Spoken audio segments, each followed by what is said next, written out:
어버이주일입니다. 여러분, 오늘 제가 부모 되신 분에게 묻고 싶어요. 여러분, 무엇을 자녀에게 물려주시고 싶으십니까? 물려주고 싶은 게 많죠.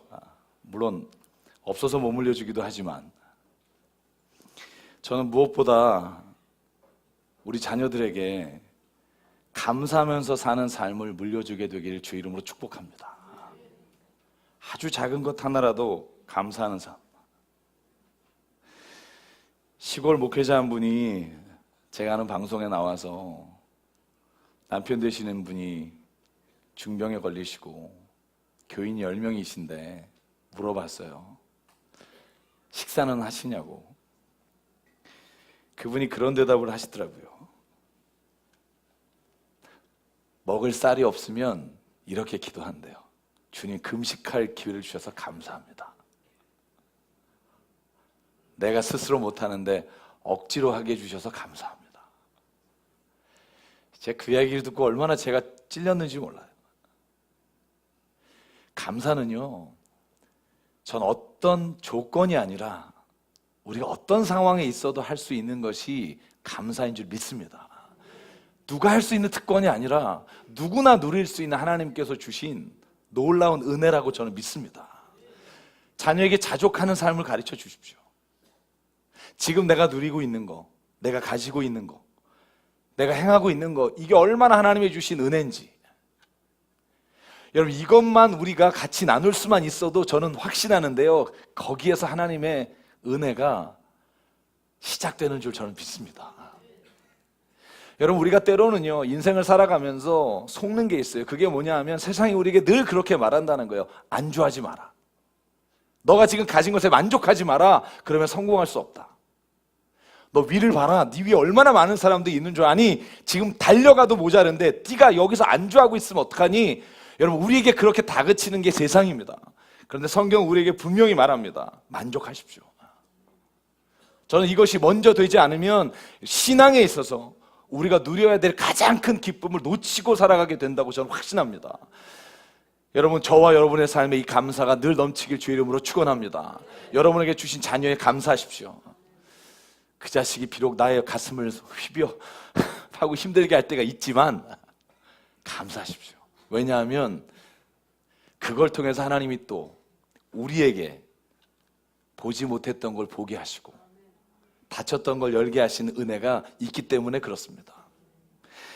주변에 얼마나 많은 사람들이 자기의 삶에 감사하지 못하고 욕심을 내다가 무너지는 것을 봅니까? 자기 혼자 힘든 게 아니라 주변에는 얼마나 많은 사람들이 그 욕심을 채우려는 것 때문에 따라가다가 지치고 쓰러져서 곁에서 신음하고 있는 소리를 우리가 듣게 됩니까? 사도 야고보가 그래서 우리에게 말합니다. 오직 각 사람이 시험받는 것은 자기 욕심에 끌려서 미혹됨이니 욕심이 잉태한 즉 죄를 낳고 죄가 장성한 즉 사망을 낳느니라. 모든 악의 시작이 욕심에서 시작된다고 야고보는 말해요. 여러분, 욕심이 대단한 거 아니에요. 엄청난 욕심이 아니에요. 지금 내가 가지고 누리고 있는 것보다 남의 것을 더, 혹은 가지지 못한 것을 더 가지려고 하는 마음에서 여러분 욕심이 시작되고 그것이 죄의 시작이 된다는 거예요. 그래서 특별히 오늘 빌립보서에서 사도 바울이 말씀하신 걸 주목해요. 이렇게 말합니다. 11절, 내가 궁핍해서 이렇게 말하는 게 아닙니다. 나는 어떠한 처지에도 스스로 만족하는 법을 배웠습니다. 이걸 우리가 자족하는 삶이라고 말해요. 자족하는 거예요. 하나님, 내게 어떤 상황이 오든 이제 나는 자족할 수 있습니다.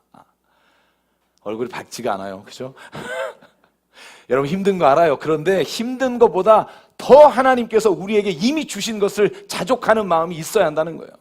어떻게 해야 자족할 수 있어요? 오늘 빌립보서가 아니라 디모데전서에서 디모데에게 쓴 편지에 사도 바울이 이렇게 말합니다. 자족할 줄 아는 사람에게는 경건의 이득이 있습니다. 왜냐하면 우리는 아무것도 세상에 가지고 오지 않았잖아요.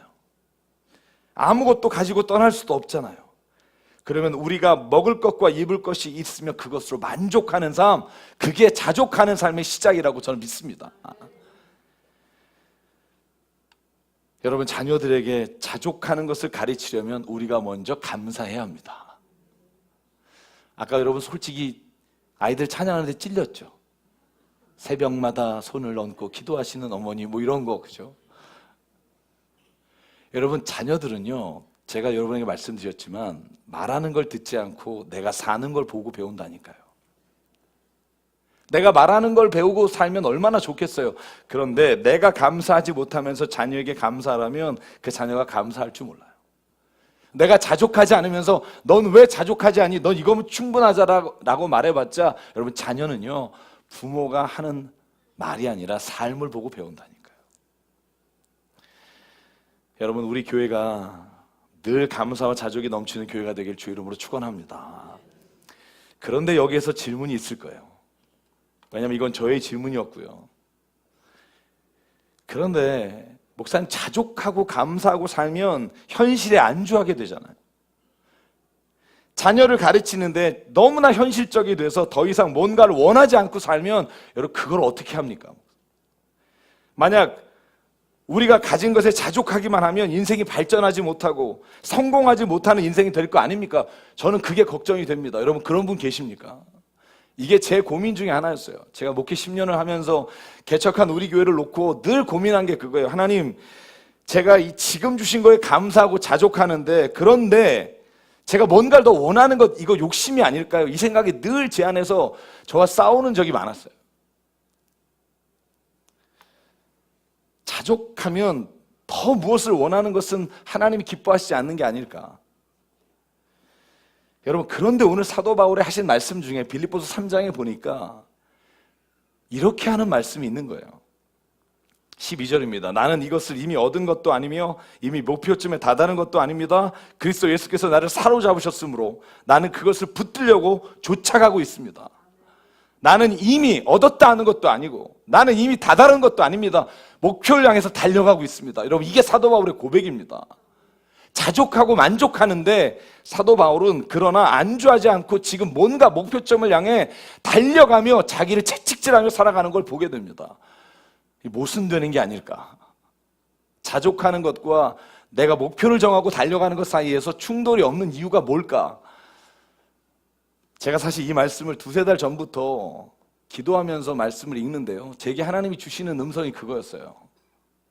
아, 사도 바울은 내가 지금 먹고 사는 거, 내가 지금 입는 거, 내가 쓰는 거, 이거에 관해서 하나님이 주신 것에 감사하고 자족하며 살았지만, 그럼 하나님이 내게 주신 복음의 사명, 내가 이 세상에서 하나님이 주신 빛과 소금, 하나님이 나에게 삶에 맡겨주신 그 일, 그것을 감당하기 위해서는 매일매일 그가 목표를 향해 달려갔다는 사실이에요. 여러분, 하나님은 저와 여러분을 부르셨습니다. 믿으십니까?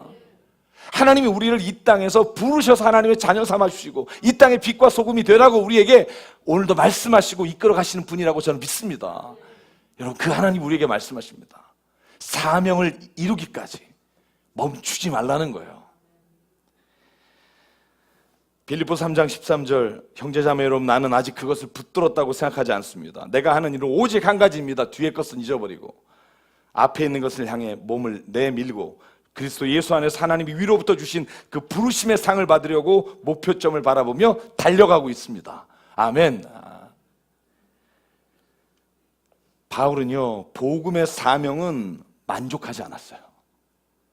다른 건 다 만족했으나 하나님이 내게 주신 그 달란트를, 하나님이 내게 주신 은혜를 내가 감당하고 사는 것에 있어서만큼은 만족하지 않았다는 거예요. 사랑하는 교회 여러분, 저와 여러분에게 이런 하나님의 주신 사명에 대한 하나님 안에서 이루려고 하는 사명을 다시 한번 발견하기를 주 이름으로 축원합니다. 제가 김영란법이 발효된 다음에 사업이 어려워지신 것 같아서 한 교우분에게 여쭤봤어요. 요즘 많이 어려우시죠? 그랬더니 그분이 저에게 이렇게 말하는 거예요. 목사님, 아니에요. 힘든 거 하나 없습니다. 근데 선교 헌금을 많이 할 수 없는 게 가슴이 찢어집니다. 저는 그 말을 듣는데 제가 약간 쇼크 받았어요. 전 사실 이럴 줄 알았어요. 목사님 아시잖아요, 요즘 너무 힘들어요. 이렇게 나오실 줄 알았어요. 하나도 안 힘든데 자기가 지금 이렇게 사업하고 있고 이렇게 뭔가 하는 일을 잘 되지 않아서 하나님의 선교하시는 일에 쓰임받지 못하고 내가 더 헌금할 수 없는 게 지금 가슴이 찢어진다고. 여러분, 우리에게 그런 마음이 있습니까? 왜 돈을 버는지, 왜 일하는지, 왜 우리가 세상 가운데 하나님의 자녀로 살아가는지 여러분, 거기에 대한 확신이 있으십니까? 저는 이것이 자족하면서도 현실에 안주하지 않는 삶을 살아가는 그리스도인의 모습이라고 믿습니다. 복음을 전하는 사명에게 자족해서는 안 됩니다. 제가 교회 10주년을 맞으면서 요즘 기도하면서 앞으로 10년의 비전을 나누고 있는데요. 생각하고 있는데요. 제가 한 가지 제 안에 다짐하는 게 있어요. 주님, 이제 우리 교회를 주님이 세우셨는데 이제 복음을 위해서만큼은 자족하지 않고 목숨을 향해 달려가겠습니다. 목숨을 다해서 주님 그 일을 감당하기를 원합니다. 우리 교회가 하나님 그 일에 쓰임받기를 원합니다. 내 소유나 교회 소유에 대한 욕심은 사라지게 하시고 하나님 복음을 전하며 한 생명이 살아오는 일에는 우리의 목숨을 걸며 살게 도와주시옵소서. 그것이 하나님 우리에게 맡겨주신 사명이라고 믿습니다. 한 번 왔다 가는 인생이잖아요. 그 인생 어떻게 살 것인가? 주님의 영광과 주의 나라와 이 땅에 하나님의 주신 하나님의 나라를 이루며 사는데 쓰임받기를 원합니다. 여러분, 그 간구함이 우리에게 있어야 합니다. 사도 바울의 말씀처럼 아직 나는 도달하지 못했습니다. 하나님, 나에게 힘을 주십시오. 하나님, 나에게 힘을 주십시오. 내가 돈을 버는 이유, 공부하는 이유, 살아가는 이유가 복음을 위한 것입니다. 그것을 위해 하나님 나에게 조금만 더 힘을 주십시오. 여러분, 이 고백이 있을 때 하나님 우리를 도우실 거라고 믿어요. 어제 성도님들과 함께 양화진에 다녀왔어요. 양화진이 아시잖아요. 외국 분들이 우리 이 땅에 복음을 전하려고 순교하신 분들 146명이 거기에 묻혀 계셔요. 저희 26명이 오늘 주보에 나왔죠. 제가 사진을 실었습니다. 그곳에 가서 그 영상도 보고 무덤도 직접 가보고 많은 걸 깨달았어요. 저희가 7월 10일에 필리핀 선교 가잖아요. 그 뿔로 악마의 마을이라는 곳에 가서 저희가 지금 신청하신 분이 한 20명 돼요. 제 꿈이 있어요. 그 땅에서도 언젠간 우리 대한민국에서 뿌린 복음 때문에 하나님의 영광이 드러나는 일이 일어날 거라고 믿습니다. 근데 그날 어제 우리 전원희 목사님이 우리 한국의 순교자, 한국에서 예수님을 처음 접한 초대교회 신자 조선 사람들을 소개하는 영상을 같이 봤어요. 말씀을 나누고 제가 전 목사님 허락을 받아서 오늘 제가 그 말씀을 전합니다. 저는요 어제 굉장히 많이 쇼크 받았어요. 왜냐하면 우리나라에 처음 들어온 19세기 말 20세기 초의 기독교는 지금 이런 모습이 아니었더라고요. 그때 그리스도인은요 말씀 한 구절을 들으면 막 마음이 뜨거워지고 내가 이 말씀대로 못 사는 것 때문에 통곡하고 막 내가 이거 하나 이 말씀 지키지 못한 것 때문에 하나님 앞에 무릎 꿇고. 어제 소개한 분이 종순일이라는 분이에요. 그분이 1900년대 강화 북부 해안에 홍이마을이라는 데서 태어나서 그 마을의 갑부 집안이었어요. 근데 어느 날 마태복음 18장을 읽은 거예요. 읽는데 괴로운 거예요. 여러분 18장 뭐라고 써 있는지 아시죠? 한 임금이 10,000달란트를 빚진 신하의 빚을 탕감해 줬어요. 그런데 그 10,000달란트 빚진 자가 자기에게 100데나리오 조금 빚진 사람들을 감옥에 가두면서 험한 짓을 하니까 임금이 다시 불러서 내가 너를 10,000달란트를 탐해 줬는데 어찌하여 너는 너에게 조금 빚진 사람들을 감옥에 가둘 수 있냐며 그를 감옥에 다 가두는 장면이에요. 그걸 보는데 가슴이 막 찢어지는 거예요. 왜냐하면 그 마을에 이 사람한테 빚 안 진 사람이 없는 거예요. 거의 모든 마을에 강화도에 있는 홍이마을의 사람들이 다 빚진 거예요. 여러분 이분이 이 말씀을 읽다가 주일 예배 후에 모든 마을 사람들을 자기 집에 모은 거예요. 그리고는 이렇게 말했다고 적혀 있습니다. 오늘 이 말씀에 나오는 악한 종이 바로 나외다. 내가 주님의 은혜로 죄사함을 받은 것이 10,000달란트 빚 탕감받은 것보다 더 크거늘 내가 여러분에게 돈을 빌려주고 그 돈을 받으려 하는 것은 100데나리온 빚을 탕감해 주지 못한 것보다 더 악한 짓이요 그러다 내가 천국에 가서 가지 못할 것이 분명하니 오늘부터 여러분에게 빌려준 돈은 없는 것으로 하겠소. 그리고는 그 모든 빚 문서를 받아서 그 자리에서 다 태운 거예요.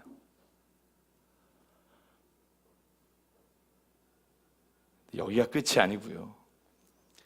그때 세워진 교회가 홍의교회예요. 지금도 있고 이 사진이 그 교회입니다. 그런데 그분이 그 다음 장 마태복음 19장을 읽었는데 그 19장에 이렇게 써 있는 거예요. 예수께서 그에게 말씀하셨다. 네가 완전한 사람이 되려고 하면 가서 내 소유를 팔아서 가난한 사람에게 주어라. 그리하면 내가 하늘에서 보화를 차지하게 될 것이다. 그리고 와서 나를 따르라. 이 말씀 안 읽었으면 모르는데 읽으니까 괴로운 거예요. 저희는 이럴 때 그 과감하게 성경을 덮잖아요. 그죠? 너무 괴로워서 잠을 자지 못하는 거예요. 하나님이 내 소유가 너무 많다고 하시는데 괴로워하면서 그 자신의 소유를 다 팔아버리고 아내와 함께 선교의 길을 떠나서 강화, 성무, 주문, 웅진, 외딴 섬의 아내와 함께 복음을 평생 전하며 가난한 전도자로 사신 거예요. 여러분 재산, 저희 재산 다 팔자고 이런 얘기 하는 건 아니에요. 근데 우리가 말씀을 읽을 때 이렇게 읽고 있느냐 하는 거예요. 말씀 한 구절을 보면서 정말 하나님 이 말씀이 오늘 내 삶에 이루어지기를 원합니다. 여러분 초대교회, 우리나라에 기독교가 들어와서 어떻게 이렇게 불같이 기독교가 전파됐는지 아세요? 사람들이 다 괜찮은 사람이어서 아니에요. 백정이고 천민이었던 사람들이 복음을 전하는데 그들의 삶에, 그들의 말에 능력이 있었기 때문입니다. 그들이 한 구절을 읽고 이걸 어떻게 내가 살을까 그렇게 피눈물을 흘리며 살았기 때문에 사람들이 예수 믿는 사람을 따라가며 교회에 나온 거예요. 여러분 그 사람들은 어땠는 줄 아세요? 예수님을 믿고 복음에 내가 찔림을 받으면 그들이 모두 예전에 죄진 것, 예전에 훔친 것 모두 회개하고 달려가서 내가 이것을 몰래 훔쳤습니다. 용서해 주십시오. 여러분 그러면서 갚으면서 기독교인들은 어떻게 이럴 수 있을까 하는 것이 믿지 않는 사람들의 말이었다는 거예요. 여러분 그 중에 한 사람이 누구냐 하면 윤승근이란 사람이에요. 윤승근이란 사람이 사경회에 참석해서 성경 말씀을 읽는데 찔림이 온 거예요. 네가 도둑질하는 자로다. 이 말씀에 찔림을 받아서요. 그가 예전에 돈 7달러를 선교사를 도우면서 훔친 게 기억난 거예요. 그 자리에서 고백하는 거예요. 내가 선교사님의 돈 7달러를 훔쳤습니다. 그리고 공개적으로 고백하며 그 돈을 갚은 거예요. 그러자 그 자리에 있는 사람들, 예수님을 따르겠다고 하는 사람들이 20년 전에 자기가 몰래 훔쳤던 돈, 더 받았던 돈 찾아가서 내가 예수님을 믿었는데 이게 마음에 찔려서 못 살겠다고, 여러분 그렇게 그리스도인의 삶에서 주님이 주신 이 사명을 감당하려고 하는 것 때문에 여러분 교회가 지금 이 자리에 서게 될 수 있었던 거예요. 왜 지금은 그 복음의 능력이 일어나지 않을까요? 우리가 말씀으로 보지 않으니까. 이 말씀은 내게 주신 말씀이 아니라 다른 누구에게 주신 말씀이라고 생각하니까. 사랑하는 교회 여러분, 저와 여러분에게요, 이 복음의 사명이 오늘 말씀에 나타난 증거와 능력이 우리 안에서 일어나는 일이 되길 주의 이름으로 축원합니다. 성경 말씀 읽으면서 가슴에 찔림을 받고요, 통곡하며 주님 앞에 회개하고 우리가 거기서 돌아서서 주님의 말씀대로 살아가기를 주의 이름으로 축원합니다. 그렇게 일어난 복음이었기 때문에 이 땅에 하나님이 복음의 축복을 주셨으나 이제는 예수 믿는 사람들 때문에 예수님이 멸시당하고 교회가 천대받고, 여러분 그렇게 된 것을 우리가 회개하기를 주의 이름으로 축원합니다. 여러분 1907년에 평양에서 한 선교사가 이렇게 고백했어요. 나는 진짜 지금까지 겁대기였고 정말 거짓이었고 내가 믿은 건 복음이 아니었다. 여러분 한 사람이 회개할 때 거기에 모였던 모든 사람들이 회개하며 평양 대회개 운동이 일어나서 여러분 이 땅에 복음이 씨앗이 뿌려졌습니다. 여러분 우리 교회도 한 사람, 복음과 말씀에 내가 오늘 그 사명을 감당하기에 하나님 오늘 내 인생을 겁니다. 여러분 그 한 사람이 여러분 우리의 교회 안에 하나님의 능력과 하나님의 역사가 일어나는 놀라운 불길을 시작하는 사람이 될 줄 믿습니다. 여러분 그 길을 위해 살기를 원합니다. 우리가 지금 말씀 따르고 얼마나 노력하며 삽니까? 새사람 교회 성도 여러분, 이제 다시 시작합시다. 다시 일어납시다.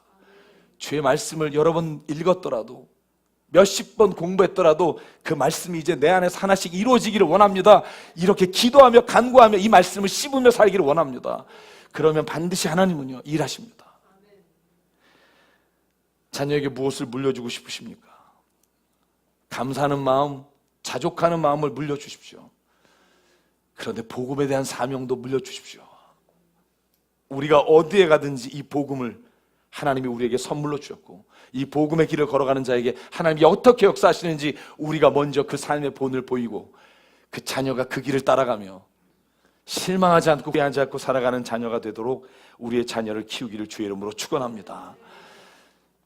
교회 10주년입니다. 금요일에 부흥회하고 있습니다. 여러분, 6월 첫 주까지 저희가 금요일마다 모여서 기도하고 같이 기도하려고 합니다. 여러분 참여하셔서 저희가 찬양과 기도와 말씀 가운데 하나님 우리에게 주신 거 회개하고 전적으로 주님 돌아서기를 원합니다. 복음이, 십자가만이 이 땅을 바꿀 수 있습니다. 이런 이 고백으로 우리가 살아가게 되길 주 이름으로 축복합니다. 다시 시작합시다. 잘못된 게 있다면 헐어버리고 하나님 안에서 이 복음을 가지고 살아가는 저와 여러분 되시기를 주 이름으로 간절히 축원합니다. 이 시간에서 이 찬양을 함께 부르고 싶습니다. 시작됐네 우리 주님의 능력이 나의 삶을 다스리고 새롭게 하네. 자유하네 죄와 사망으로부터 나의 삶은 변하고 난 충만하네. 은혜로다 주의 은혜, 한량없는 주의 은혜, 변함없는 신실하신 주의 은혜. 여러분 이 은혜가 우리 교회 가운데 임하길 주의 이름으로 간절히 소망합니다. 우리 함께 찬양하겠습니다.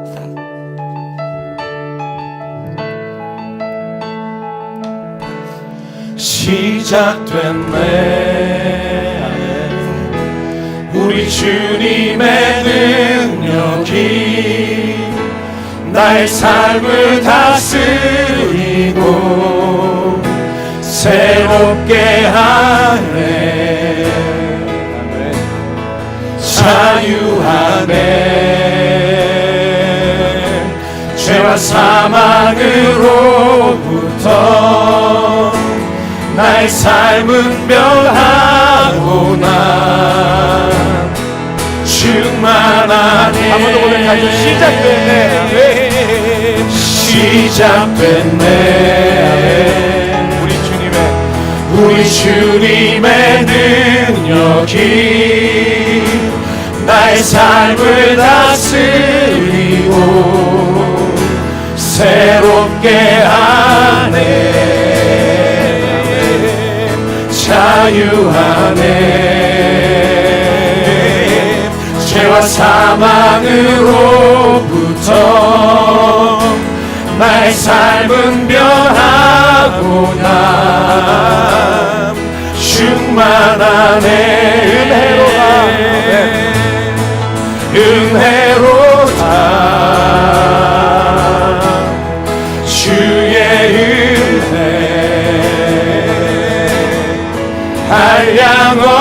한량없는 곳이 주의 은혜 은혜로다 주의 은혜 변함없는 신실하신 주의 일어나서 고백할게요. 주님 우리 안에서 다시 시작하기 원합니다. 시작됐네 우리 주님의 능력이 나의 삶을 다스리고 주님께 새롭게 하네. 새롭게 되길 원합니다. 자유하네 죄와 사망으로부터 나의 삶은 변하고 난 충만하네. 은혜로다 주의 은혜 한량없는 주의 은혜 은혜로다 주의 은혜 변함없는 신실하신 우리 오른손 들고 주께 고백합니다. 은혜로다 은혜로다 주의 은혜 한량없는 아멘. 우리를 도와주시옵소서. 주의 은혜